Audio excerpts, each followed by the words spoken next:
Alhamdulillahi wa kafa wa salatu wassalamu ala rasulillahil mustafa wa ala alihi wa ashabihi wa man tabi'ahum bi ihsanin ila yaumiddin. Teman-teman yang dirahmati Allah Subhanahu wa taala, insyaallah malam ini benar-benar malam terakhir. Tertunda-tunda kurang lebih 2 kali karena panjangnya pembahasan, dan kalau saya amati ini tinggal 2 poin lagi, berarti benar-benar habis insyaallah kajian kita, kajian Hilyah Thalibin Ilmi. Kita masih dalam pembahasan hal yang bisa memudarkan perhiasan seorang penuntut ilmu. Sudah kita bahas menyebarkan rahasia. Kalau bahasa anak gaul zaman sekarang, jadi orang itu ember, susah dipercaya, disuruh simpan rahasia tapi suka menyebarkannya. Kemudian suka nukil-nukil perkataan orang dan tidak amanah, sehingga orang jadi salah paham, bahkan teradu domba, bangga terhadap diri sendiri dan terlalu banyak bicara, terlalu banyak bergurau, sampai-sampai kadang-kadang orang tidak bisa bedakan apakah dia ini bercanda atau bergurau, saking terlalu banyaknya bergurau.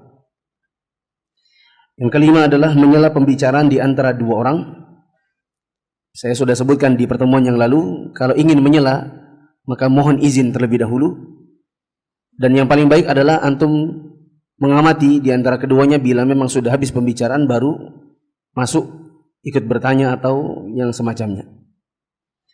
Kemudian dengki, kemudian iri, berprasangka buruk, duduk di majelis ahli bid'ah dan melangkah ke tempat-tempat yang haram. Yang belum itu adalah nomor 7. Ya, nomor 8 juga belum. Kalau 8 sudah? Belum juga. Dan yang ke-9.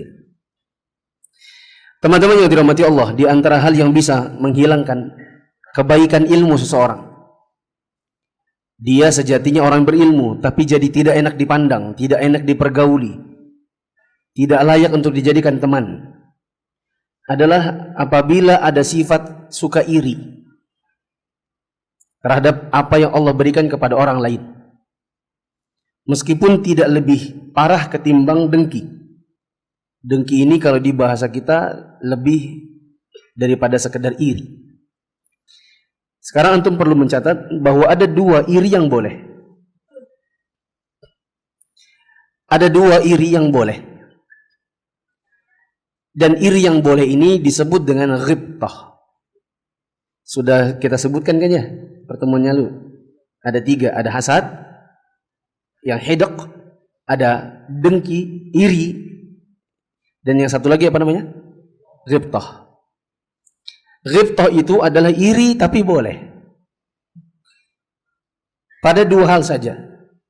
Yang pertama adalah pada harta seseorang, yang harta itu dia pergunakan untuk kebaikan di jalan Allah.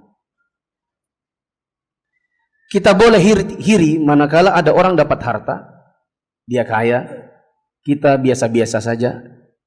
Apabila keirian itu dikarenakan si fulan yang punya harta itu punya kemampuan untuk menyedekahkannya atau membelanjakannya di jalan Allah dalam rangka kebaikan. Artinya kalau seandainya hanya punya harta dan kita iri karena semata-mata hartanya, maka ini tidak boleh. Ya. Berarti irinya kepada hanya donatur. Masya Allah ya, si fulan itu bisa mendonasikan ke masjid, jadi donatur tetap di pesantren, di sekolah, banyak bangun fasilitas-fasilitas umum. Saya iri sama dia. Dengan catatan, tidak boleh menginginkan agar nikmat itu hilang dari orangnya. Karena kalau menginginkan nikmat tersebut hilang dari orangnya, ini jatuhnya adalah hasad atau hidak, dengki.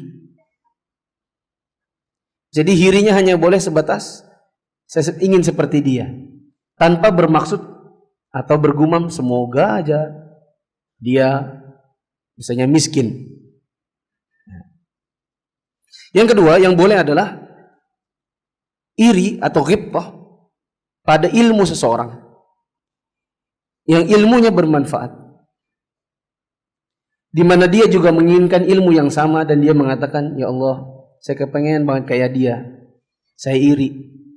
Dia itu baru 1 tahun ngaji sudah bisa bahasa Arab, sudah jadi kepercayaan ustadz, sudah 2 tahun ini sudah bisa disuruh gantikan khutbah Jumat.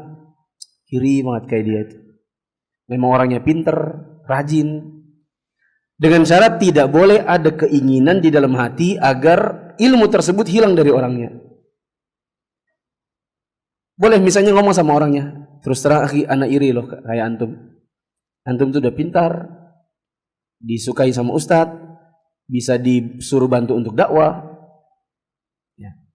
Tapi tanpa keinginan, ya, misalnya mengatakan semoga aja kamu jadi bego gitu, atau semoga aja kamu, nah, begitu.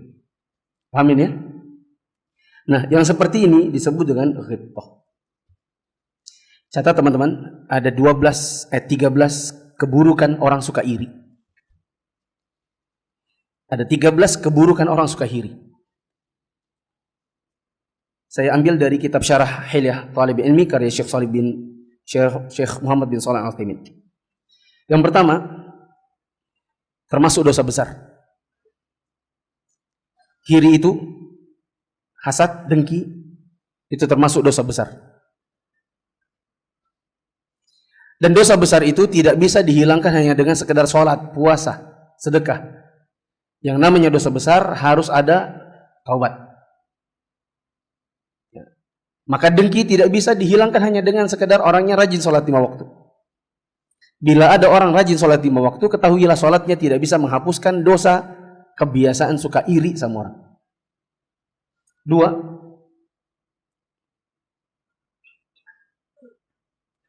terhapuskan pahala. Atau iri itu menghapuskan pahala. Sebagaimana terdapat pada hadis, tetapi hadisnya dhaif, kata Syekh, kata para ulama, innahu ya'kulul hasanat kama ta'kulun naruh al-hatab. Sesungguhnya suka iri itu bisa menghapuskan kebaikan seseorang sebagaimana api bisa menghanguskan kayu. Tapi hadis ini hadis yang tidak sahih. Hanya saja para ulama mengambil kandungannya sambil menjelaskan bahwa hadis ini tidak sahih. 3, hasad itu perilaku Yahudi. Maka orang yang suka hasad itu sebenarnya ada unsur tasyabbuh dengan orang Yahudi. 4,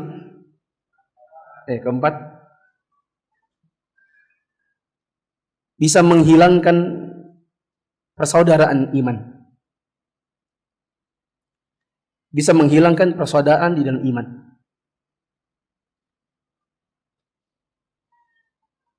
Bahkan bisa jadi menghilangkan persaudaraan dalam nasab.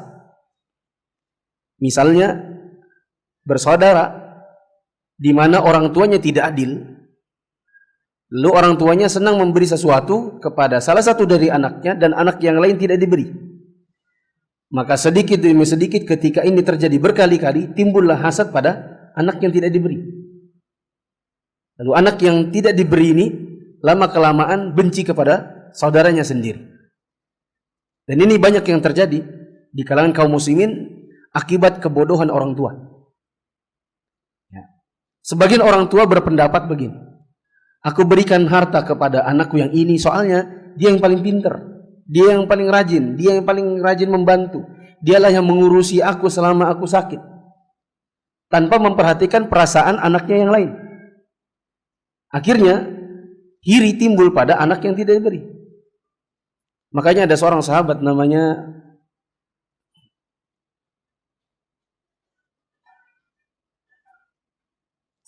ada yang tahu? Saya beri hadiah parfum. Antum belum dapat ya? Pak Iman nanti setelah selesai Isya ketemu saya di mobil, ada parfum.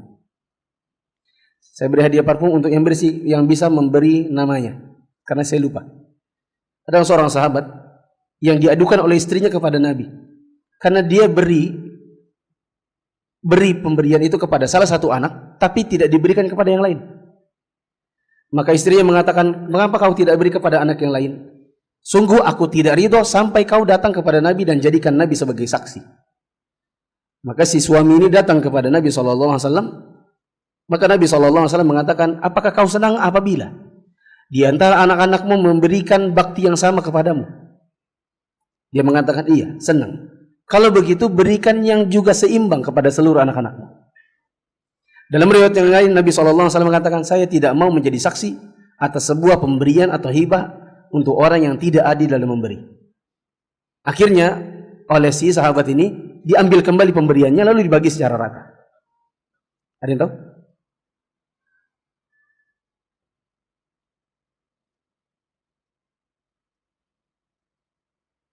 Lupa. Qadarullah. Saya terlupakan. Yang kelima. Hasad itu ekspresi tidak ridho terhadap takdir. Hasad itu ekspresi ketidakridhoan terhadap takdir. Misalnya di dalam, ya anggaplah kuliah, ada yang IPK-nya 3,9, ada yang IPK-nya 3, karena memang kemampuannya pas-pasan. Lalu dia iri kepada yang pintar. Dia mengatakan, itu pasti itu nyontek, itu pasti ada nyogok sama dosen. Ekspresi-ekspresi yang menunjukkan ketidaksenangan. Ini sebenarnya sejatinya orang yang tidak suka dengan takdir Allah. Kalau dia betul-betul beriman kepada takdir Allah, pasti dia akan mengatakan, qadar Allah. Ini adalah karunia yang Allah berikan untuk dirinya yang tidak diberikan kepadaku. Ya. Masih ingat cerita saya tentang anak manggar minggu lalu? Ya. Ini termasuk di antara ekspresi tidak ridho. Ya. Yang keenam. Yang keenam, setiap kali si hasad melihat orang lain dapat sesuatu, maka dia dia panas, dia panas. Setiap kali si yang hasad itu melihat orang lain dapat sesuatu, maka dia panas. Dia yang sakit hati. Orang hasad itu kan kayak gitu. Misalnya bertetangga, ada tetangganya yang punya mobil baru, hasad, ngelihat orang lewat pakai mobil baru, rasanya panas, mending buang muka. Ya. Yang ketujuh, hasad itu mengikuti langkah syaitan. Hasad itu mengikuti langkah syaitan. Karena sejatinya syaitan yang membisikkan. Tuh loh, lihat tetanggamu. Tuh loh, lihat si anu itu. Itu loh si anu.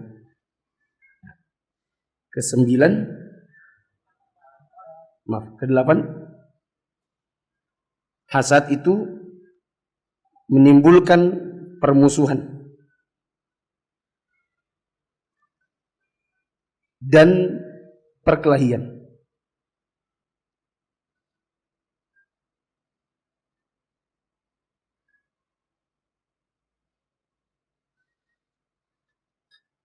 Sembilan,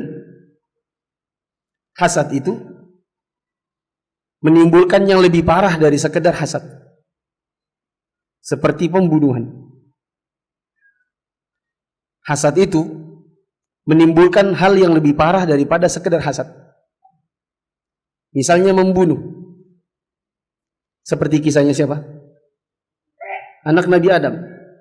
Qabil membunuh Habil, saudara kandungnya sendiri. Lantaran dia hasad terhadap penerimaan Allah terhadap kurbannya si Habil. Apa yang terjadi? Qabil membunuh saudaranya karena hasad. Maka hasad itu bisa menimbulkan yang lebih parah daripada sekedar hasad. Dan saya sendiri merasakan waktu ada di sekolah anak manggar yang begitu hasad dengan saya yang baru, anak baru, selalu juara satu. Seperti yang saya ceritakan minggu lalu, akhirnya timbul bukan cuma sekedar hasad, fitnah. Ya, dicatat saya melakukan pelanggaran, saya dipukul berkali-kali, hampir tiap malam dulu di sekolah, dikarenakan laporan-laporan palsu akibat si hasad. Yang qadarallahnya ustadznya tidak mau menerima atau tidak mau menyidangkan dua-duanya. Bahkan saya kemarin cerita, waktu saya bilang, demi Allah, saya tidak melakukan, demi Allah pun tak diterima. Ke-10. Hasad itu mengurangi iman. Mengurangi iman.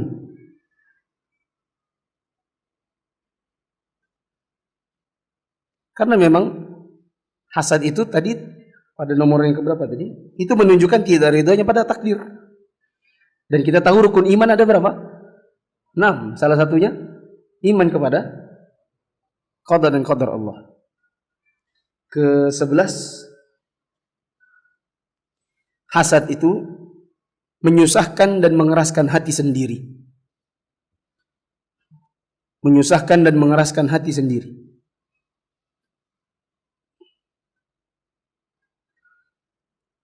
12, hasad itu membuat orangnya tidak sadar bahwa dia juga punya nikmat.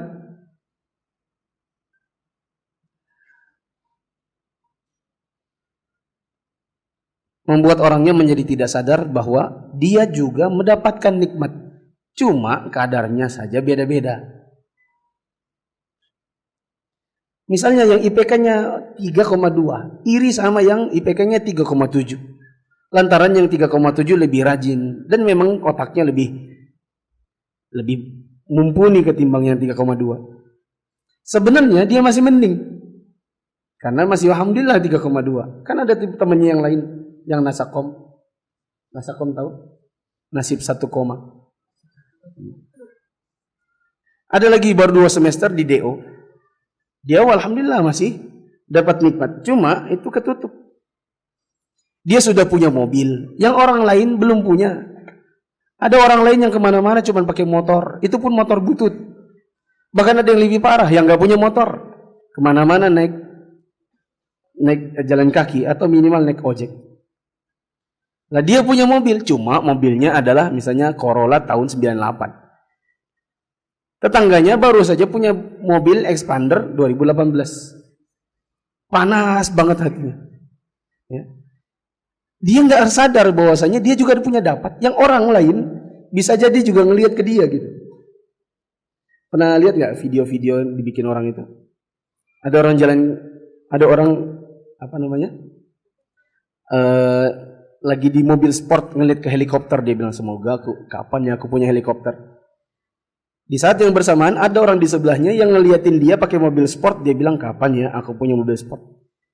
Yang mobil sport ini lagi diintip oleh di belakangnya yang naik motor bilang kapan ya punya mobil. Yang naik mobil sebenarnya lagi dilalui oleh sepeda yang mengatakan kapan ya aku bisa naik motor. Yang naik sepeda melalui oleh seorang laki-laki yang sedang jalan kaki, yang jalan kaki bilang kapan ya aku bisa naik kendaraan minimal sepeda. Yang jalan kaki melintasi orang yang lumpuh dan yang lumpuh mengatakan kapan aku sembuh dan bisa jalan kaki. Akhirnya jamaah, gara-gara hasad, terlalu banyak mikirkan nikmat Allah kepada orang lain. Kita tidak menyadari bahwa kita itu punya juga bagian nikmat meskipun tidak sama dengan orang lain. Yang sebenarnya nikmat yang kita punya sekarang ini banyak orang yang juga mengimpikannya. Ke-13. Terakhir, hasad itu membuat orangnya seke. Tahu seke? Seke mampus. Pelit. Bakhil. Kenapa? Karena dia merasa gini, punya orang lebih, punya dia kurang. Nah karena punya dia sendiri sudah kurang, dia nggak mau bagi-bagi gitu. Itu konsekuensi dia tidak. Makanya jadinya seke. Susah untuk keluar uang bagi orang lain karena dia sendiri merasa punyanya kurang. Akibat kebanyakan ngelihat punya orang.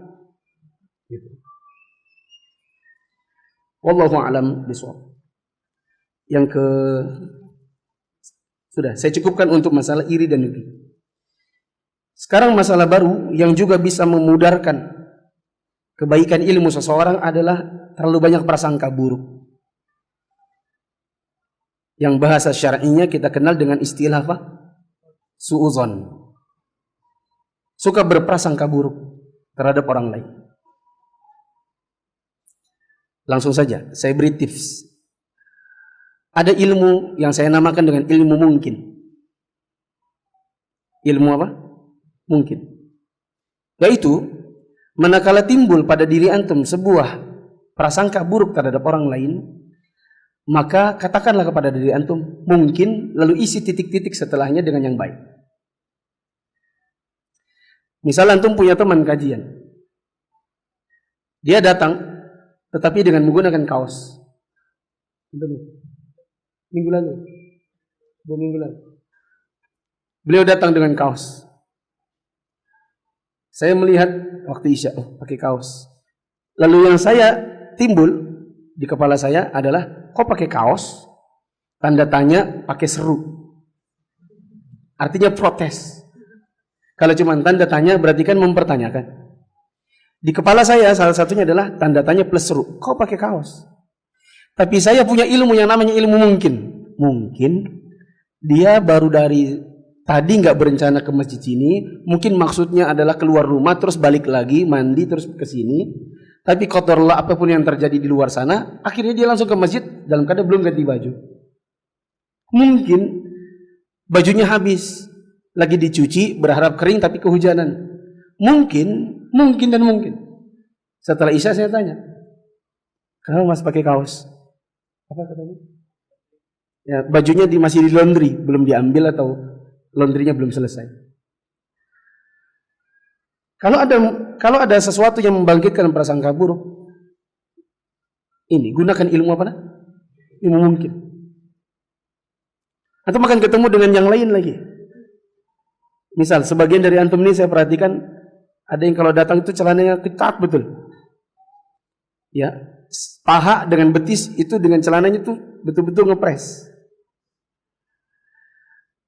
Di kepala saya, salah nih. Itu sholat kurang pahalanya. Karena memang sholat dalam keadaan aurat terbentuk mengurangi pahala. Sholat dalam keadaan aurat terterawang membatalkan sholat. Coba, sholat dalam keadaan aurat terbentuk tapi tidak menerawang membatalkan atau tidak? Tidak, tapi mengurangi pahala. Kalau auratnya terterawang, misalnya pakai celana warna putih yang celana itu tipis, jadi kalau dia sujud atau ruku bisa kelihatan aurat-auratnya. Itu batal atau kurang pahala? Batal. Nah, saya perhatikan ada yang kalau dia berdiri itu kelihatan celananya itu kecil. Cuma memang di atas mata kaki. Hanya saja dia bukan pakai gamis. Kalau pakai gamis kan berarti itu celana kedalaman. Lah dia pakai koko, berarti itu celana luaran. Berkuranglah pahalanya dia saat sholat. Tapi di kepala saya, mungkin dia baru ngaji. Mungkin baru kemarin dia potong celananya. Mungkin dan mungkin. Saya waktu iktikaf Ramadan kemarin, saya bawa 57 orang. Ada satu di antaranya, kalau ngelihat perawakannya ini anak gamer, suka nonton film, di hari-hari dia dengerin musik, karena gaya, stylenya kelihatan, gaul. Gaulnya gaul, pokoknya nggak jauh jadi dari film, musik, sama game. Berapa hari lalu datang ke kantor, dalam keadaan sudah terpotong celananya. Padahal waktu iktikaf Ramadan belum apa-apa. Ya, saya sangat senang banget melihat penampilan barunya dengan baju koko sepahanya, dengan celana yang sudah dipotongin. Ya, saya bilang, dari mana antum? Dari ini, loh antum enggak?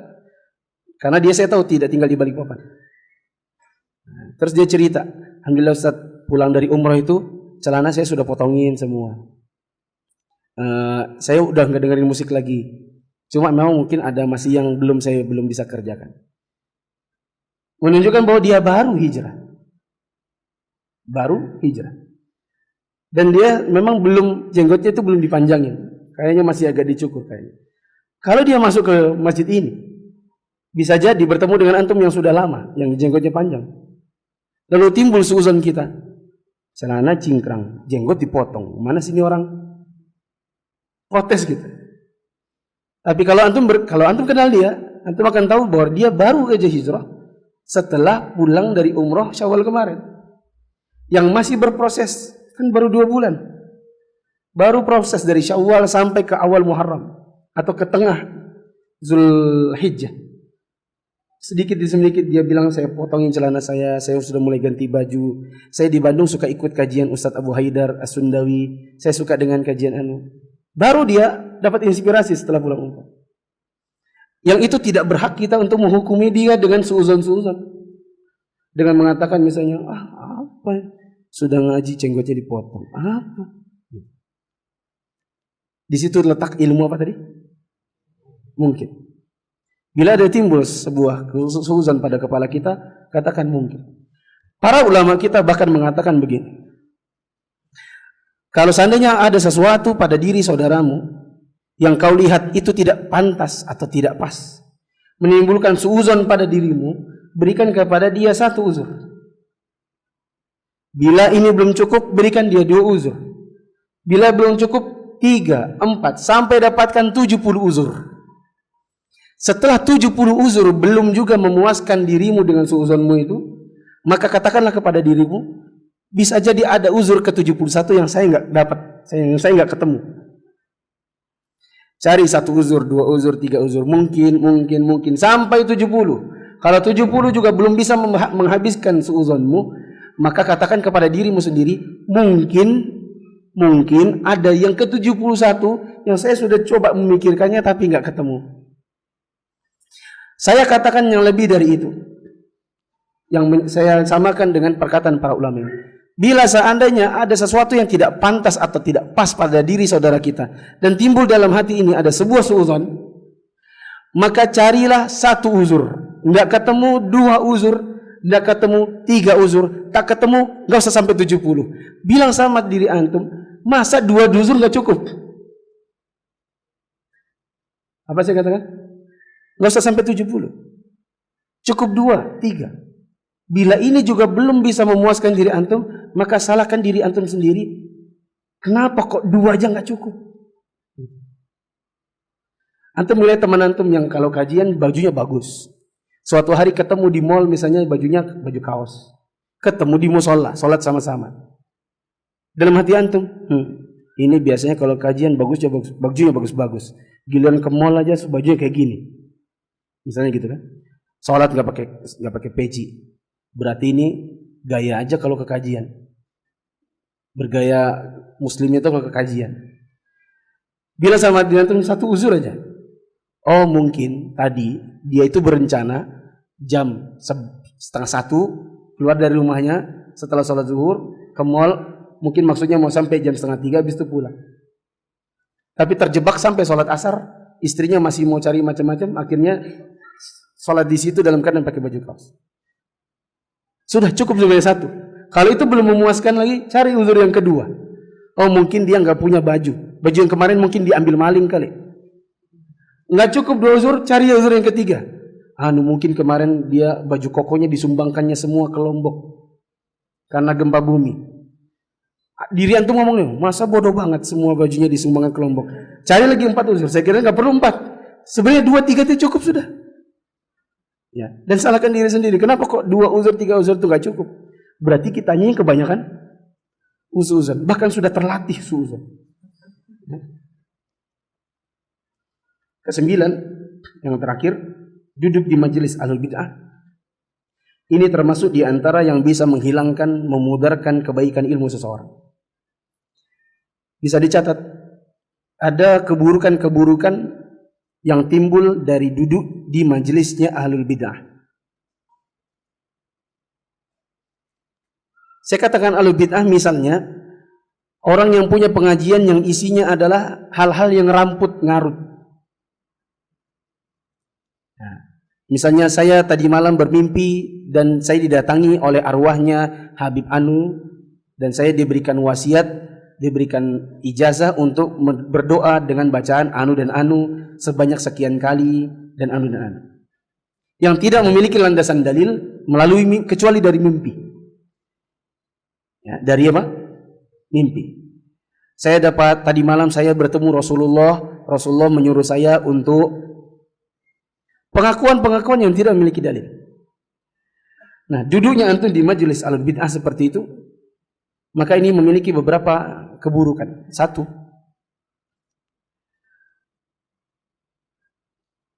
mendatangkan syubhat pada diri antum. Mendatangkan syubhat bagi kita yang menghadirinya.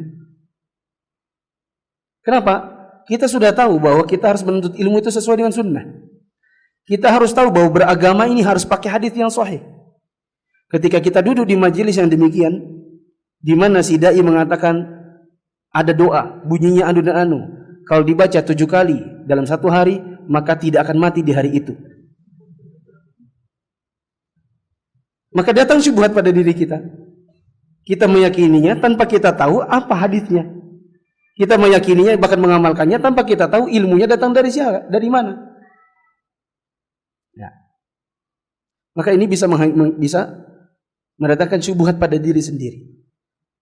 Termasuk diantaranya adalah misalnya antum mendengarkan pengajian dari sebagian jamaah yang pindah-pindah masjid. Sebenarnya sholat di masjidnya nggak ada masalah. Yang bermasalah adalah pindah masjid sana sini, membawakan sebuah buku, yang buku tersebut bercampur-campur antara hadis yang sahih dengan yang palsu.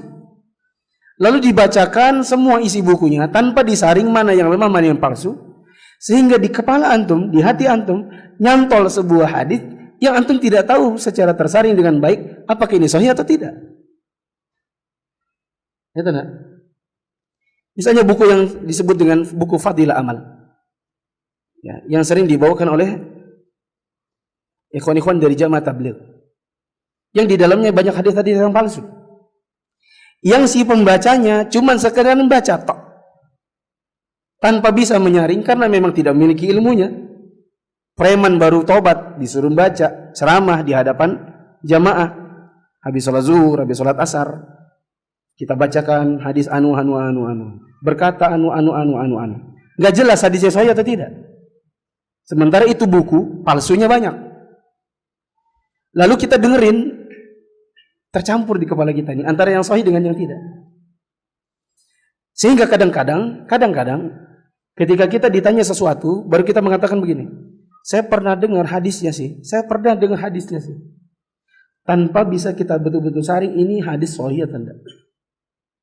Karena lewat di kepala kita, karena kita duduk di majelis tersebut. Keburukan yang kedua,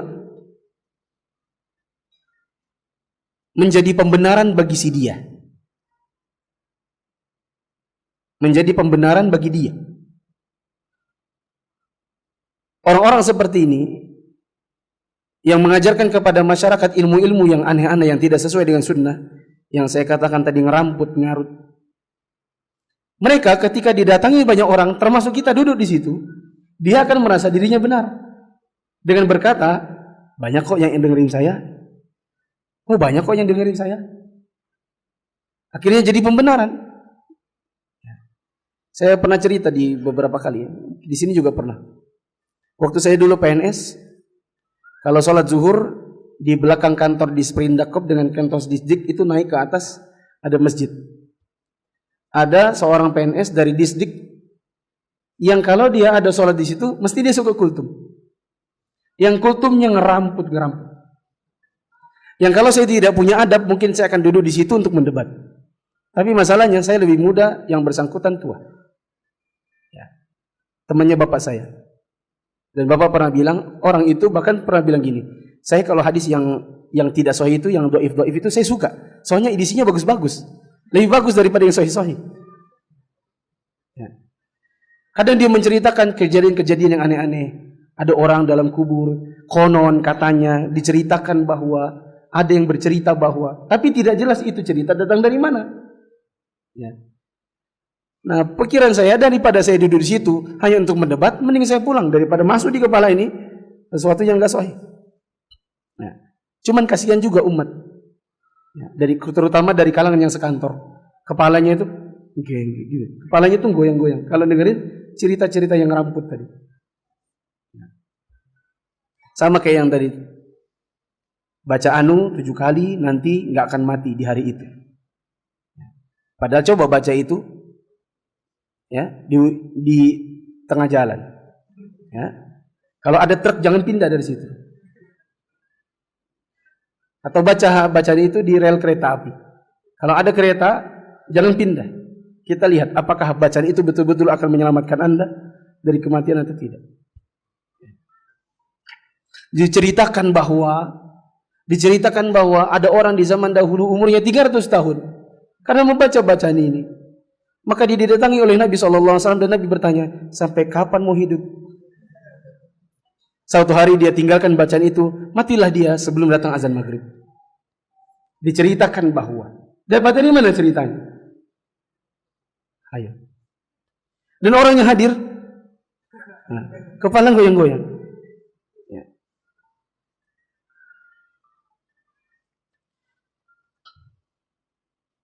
Yang ke berapa? Keburukan yang ketiga adalah menjadi rancu di mata manusia. Menjadi syubhat di kalangan umat. Keburukan yang pertama pada diri kita, yaitu kita jadi kecampur-campur nih di dalam diri kita. Keburukan yang kedua pada si ahlul bid'ahnya, karena dia jadi merasa benar. Kalau sudah merasa benar susah taubatnya. Makanya Imam Sufyan Ats-Tsauri mengatakan al-bid'atu ahabbu ila syaitan minal ma'siyah. Bid'ah itu lebih disukai oleh syaitan ketimbang maksiat. Kenapa? Karena bid'ah itu kalau disuruh taubat, orangnya bertanya, taubat dari apa? Tapi kalau maksiat disuruh taubat, dia tahu dia salah, maka dia mengatakan insya Allah kapan-kapan. Minimal sadar gitu kan? Itu enggak? Pak, ngapain sih Bapak suka datang-datang ke kuburnya sunan-sunan itu? Gak baik loh, itu bid'ah itu. Taubat sudah. Taubat dari apa? Saya di situ sholat. Masa sholat dilarang? Kata mereka gitu. Pak, sebenarnya nggak ada loh Pak tuntunannya habis sholat itu keliling-keliling buat lingkaran sambil bersolat bersama-sama. Ya, itu tidak ada dikerjakan Nabi SAW. Padahal Nabi SAW bersama para sahabat 10 tahun bikin sholat berjamaah hari-hari, dan tak satu pun hadisnya sampai kepada kita. Padahal nggak ada susahnya sama sekali Nabi kalau mau bikin bersama para sahabat, bikin keliling juga, baca sholat juga, sama sekali nggak ada susahnya bagi Nabi. Tapi Nabi tidak mengerjakannya, menunjukkan tidak syariatkannya. Berarti pekerjaan Bapak itu sebenarnya ngada-ngada. Itu namanya bid'ah loh Pak. Tobat sudah Pak. Disuruh tobat dari apa? Saya ini sholawat tahu, kata dia. Orang mengerjakan bid'ah susah disuruh tobat karena dia merasa dirinya beribadah. Nah, tapi kalau sudah sampai kapan kamu mau zina terus? Iya sih, susah yang meninggalkannya. Dia sadar. Makanya syaitan lebih suka dengan apa? Bid'ah. Karena bid'ah susah disuruh tobat. Kenapa nggak bisa disuruh tobat? Karena orangnya merasa dirinya baik. Yang ketiga tadi yang barusan saya sebutkan adalah keburukan bagi orang lain. Keburukan pertama untuk diri antum. Keburukan yang kedua pada si orangnya. Nah, keburukan yang ketiga adalah pada orang lain yang melihatnya. Kita duduk di situ. Orang ngeliatin kita. Ya. Lalu orang mengatakan, ada apa sih itu? Duduk-duduk di masjid habis sholat asar. Ada baca apa? Duduk ikut duduk orang. Akhirnya yang rancu di kepalanya itu bukan cuma kitanya saja, tapi orang lain yang juga ikut niru karena kita duduk di situ. Coba kalau kita bubar, mungkin orang bubar. Itu tidak. Nah, yang keempat, yang menjadi keburukan duduk di majelis al-bid'ah adalah menjadi fitnah bagi diri kita. Menjadi fitnah bagi diri kita, terutama apabila kita dikenal orang sebagai pengikut sunnah. Menjadi fitnah bagi diri kita, terutama apabila kita ini dikenal sebagai pengikut sunnah. Antum dikenal di kajian-kajian sunnah. Orang mengenal antum berjenggot, menerapkan sunnah, bajunya gamisan, celananya di atas mata kaki, istrinya jilbab panjang, Tapi kalau acara tahlilan orang ikut juga, maka akan jadi fitnah bagi diri antum. Ya. Coba lihat itu, dia aja ikut. Padahal misalnya perasaan antum, saya ikut ini soalnya terpaksa. Soalnya nggak enak, yang ngundang tetangga sebelah. Oh ya, orang yang ngeliatin antum jadi fitnah bagi diri antum. Karena dianggap antum itu sudah tahu sunnah tapi tidak menerapkannya. Balik ke orang lain, kalau orangnya tidak mengatakan begitu, dia mengatakan, tuh, yang katanya kajian sunnah aja ikut, ayo ikut, gitu. Gitu enggak? Atau fitnah yang lain adalah suatu hari antum menolak, antum akan dibalikkan dengan keadaan waktu antum duduk. Itu diundang ada acara kendurian. Yuk ikut. Enggak itu bid'ah. Oh, sekarang bid'ah. Dulu waktu datang juga. Waktu diundang sama si yang bagi-bagi amplop, kamu pulang bawa amplopnya juga. Masih ingat kan? Waktu kita mau pulang, kantong kita masing-masing diisiin amplop sama si tuan rumah. Waktu itu terima juga. Bahkan sebelum pulang kamu sudah hitung duluan lagi isinya. Sekarang kenapa enggak mau? Itu karena enggak ada amplopnya kan? Karena yang punya acara itu orang yang enggak mampu kan? Nah, akhirnya jadi fitnah bagi diri kita. Dan yang jelas itu adalah pemudar kadar keilmuan seseorang. Wallahu a'lam bishawab. Inilah yang dapat saya sampaikan. Dan kalau antum punya kesempatan, bacalah buku ini di mana-mana. Asal jangan di WC. Tapi misalnya antum bawa buku ini dalam tas antum, kapan antum ngantri di kantor pos, ngantri di tempat-tempat umum, ya, atau di pesawat, atau di ruang tunggu bandara, antum bisa baca mengulang apa yang sudah kita bahas kurang lebih hampir 2 tahun belakangan ini sampai buku ini selesai. Alhamdulillahirabbil alamin. Demikian wallahu alam bishawab. Di sini ada tanbih dari ikhwan, jazakallahu khairan. Saya sempat salah menyebutkan, sepertinya pertemuan lalu juga saya salah sebut. Saya bilang hasad dengki itu hidq, yang benar hiqat. Terbalik hak dengan qaf dengan dal. Kalau di catatan antum tulisannya hidq, maka ganti menjadi hiqat. Al-hiqdu. Yang kemarin yang hasad hiqat dengan ghibtah. Sepertinya saya di pertemuan yang lalu sebutkan hidq, yang benar adalah hiqat. Bolehkah memberi uzur pada orang yang jelas bermaksiat tapi kita nggak kenal? Misalnya pacaran di pinggir jalan. Yang namanya su'uzon lalu dibalas dengan uzur itu manakala memang kita tidak bisa memastikan apa yang kita sangkakan. Namanya juga zon. Bisa ada kemungkinan benar, bisa ada kemungkinan salah. Kita bilang gini, masa sholat pakai baju kaos, padahal kalau kajian pakai baju gamis. Nah, kalau kita tanya, emang kenapa? Coba tanya. Pasti dia malas tuh. Nah, pasti dia malas. Kata-kata itu sifatnya hanya sangkaan, bisa jadi benar, bisa jadi salah. Oke? Nah, kalau ada sesuatu yang sudah nyata-nyata, jelas-jelas memang salah, berarti itu bukan diberi uzur, tapi diberi nasihat. Misalnya antum jalan ke dekat SMP 18, tahu? Di mana? Melawai 2. Atau di Taman 3 Generasi.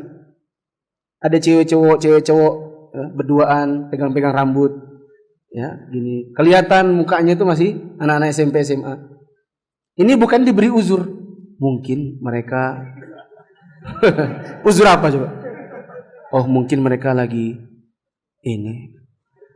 belajar bareng. Nggak bisa. Mungkin mereka belajar bareng, nggak ada pegang-pegang rambut. Yang ada nasihat.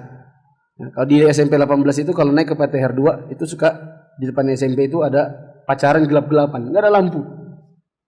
Maka kalau kita lewat di jalan itu bukan diberi uzur, tapi diberi nasihat. Ya. Misalnya, Dek, ada kakak kah? Nah, maksudnya itu adalah jangan pacaran di sini. Nah, jangan diberi uzur, tapi diberi nasihat. Tetapi jamaah yang dirahmati Allah, ada juga yang bisa jadi Bisa jadi dugaan kita itu salah. Itu kan tadi saya bilang kalau betul-betul pasti. Bisa jadi ada hal yang kita pastikan padahal ternyata tidak benar. Misalnya ada ikhwan yang dikenal belum pernah nikah, jalan sama akhwat. Kemudian kelihatan mesra banget. Ada ikhwan yang lihat, lalu dia mengatakan, saya belum pernah dapat undangannya. Dan saya belum pernah dengar dia itu sudah nikah. Kok dia bisa jalan sama akhwat kayak gitu? Ya. Bisa jadi antum yang memang gak diundang. Bisa jadi dia memang sudah nikah dan antum tidak tahu karena dia tidak memberitahu.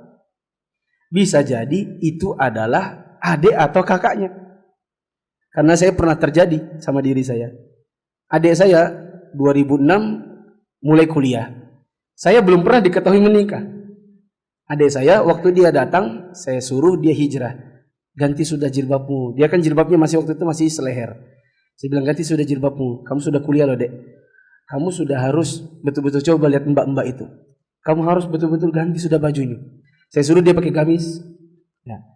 Lalu orang bertanya, "Akhi, selamat ya." Ya. Untungnya dia bilang apa? Selamat ya. Enggak dia bilang, antum ini sudah ngaji tapi pacaran. Kalau kita jadi susah. Selamat ya, kenapa? Antum tadi jalan sama istri antum. Bukan, itu adik kandungan baru datang ke ke Yogyakarta. Cuma memang sudah anak suruh hijrah dengan mengganti casingnya dia.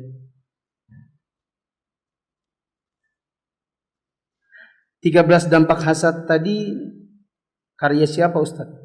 Karya Syekh Muhammad bin Shalih Al-Utsaimin.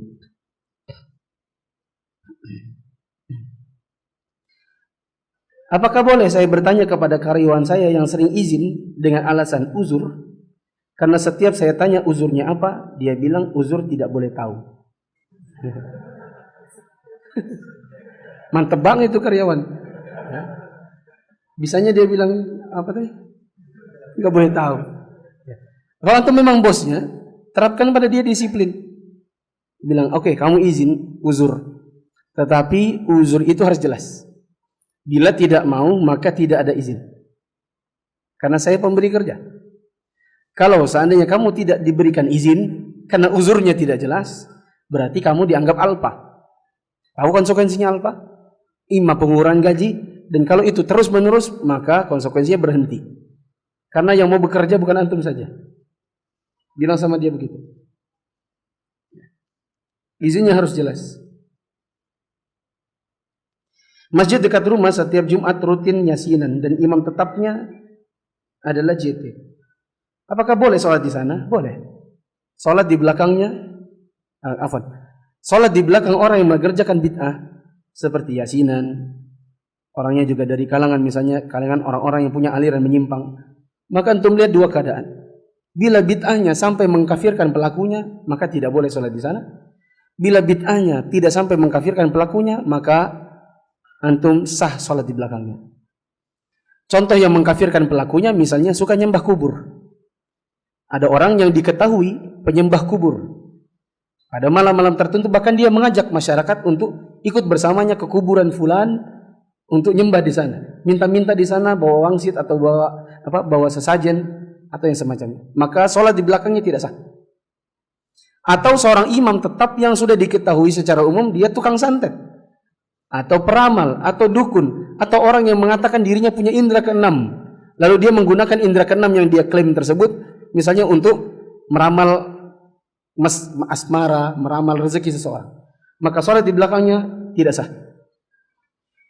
Adapun kalau yang disebutkan di sini, misalnya suka membaca fadilah amal, menyebarkan hadis-hadis yang tidak sahih, karena memang ini adalah orang-orang dari kalangan ahlul bid'ah, maka sholat di belakangnya tetap sah karena kebid'ah yang mereka lakukan tidak mengeluarkan pelakunya dari Islam. Masjid dekat kantor adalah masjid organisasi yang dibubarkan pemerintah.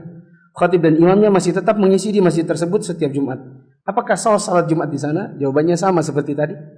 Bila pertanyaan antum sah atau tidak, maka kita bagi. Bila memang kebid'ah yang mereka lakukan atau mereka ini aliran sesat, yang sesatnya tidak sampai mengeluarkan pelakunya dari Islam, maka tetap sah sholat di belakangnya. Bila sampai mengeluarkan pelakunya dari Islam, maka tidak boleh sholat di sana. Bila antum sholat di belakangnya, maka pulang antum dari sholat Jumat, Sholat ulang dengan sholat zuhur. Tapi saya meyakini kebanyakan di kalangan masyarakat kita ini, terutama yang di Balikpapan, kebanyakan bid'ah yang dilakukan oleh masyarakat itu adalah bid'ah yang tidak sampai mengeluarkan pelakunya dari Islam. Ya, hal-hal yang mengada-ngada seperti yang banyak dikerjakan di Balikpapan ini, mayoritas rata-rata tidaklah mengeluarkan pelakunya dari Islam. Maka sholat di belakangnya sah, sholat Jumat di belakang mereka sah. Hanya saja usahakan sebelum antum sholat Jumat, antum berusaha mencari informasi di mana masjid yang khotibnya nanti ini adalah khotib yang antum ketahui dari kalangan sunnah, yang akan menyampaikan kepada ilmu kepada antum yang bermanfaat, yang sesuai dengan sunnah Nabi SAW.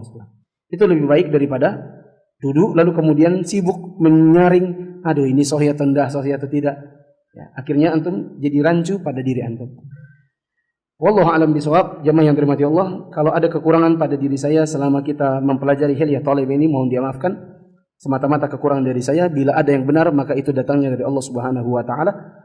Kemudian pada mulai hari Ahad yang akan datang, kita sudah akan mulai masuk buku baru, judulnya Bimbingan Islam untuk Pemula. Bila antum belum punya, maka segeralah punya. Hanya 13.000 saja. Bukan apa-apa, tapi saya ingin antum punya buku supaya antum betul-betul bisa menyimak kajian ini dengan baik. Karena yang namanya kajian, bila memadukan antara audio dengan visual, itu lebih utama ketimbang audio saja. Kalau antum datang kajian hanya dengerin, itu namanya audio tok. Tapi kalau antum pegang buku, ikut mencatat, ikut menyimak, ikut menstabilo, antum memadukan dengan visual, maka insya Allah ilmu antum akan lebih lekat di sisi antum insya Allah. Wallahu a'lam bishawab. Assalamualaikum warahmatullahi wabarakatuh.